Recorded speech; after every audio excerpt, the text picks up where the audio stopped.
First and foremost, Dan, thanks so much for joining us. I know you are an incredibly busy dude. I've been doing research on you, looking it up, and man, I don't even know how you have time to sleep. Like, I make it work. I'm excited. I'm excited to be here. It's my first time in North Bay, so. Well, first of all, welcome to the city. We're very glad to have you here. And secondly, let's just start off with the most obvious question. How great is it to be Dan Talevsky right now? It's pretty great. I can't complain. I've lived my dream, and it's just nice to see all the hard work I put in all these years come out to the public on the radio. So.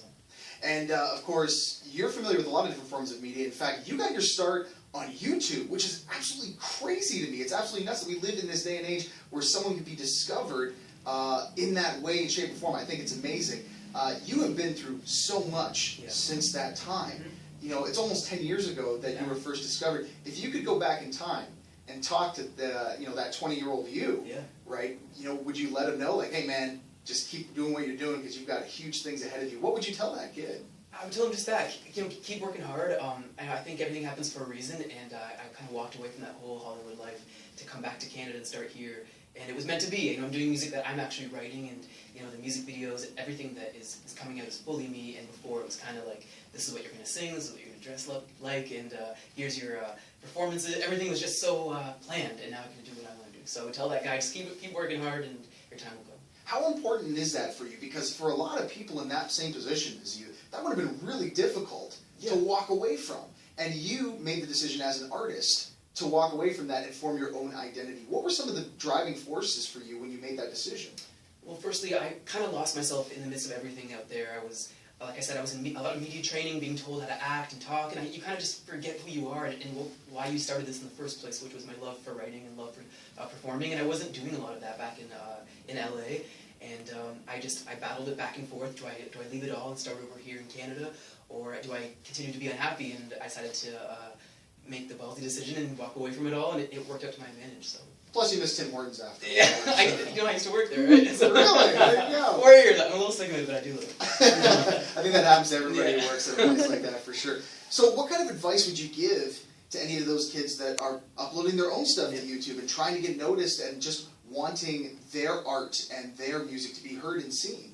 I would tell people that are trying to do the YouTube route or social media, just to work hard.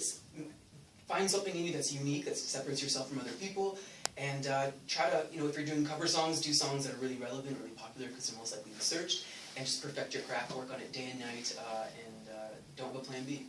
Who were some of your inspirations, when you first started making music, and who inspires you now?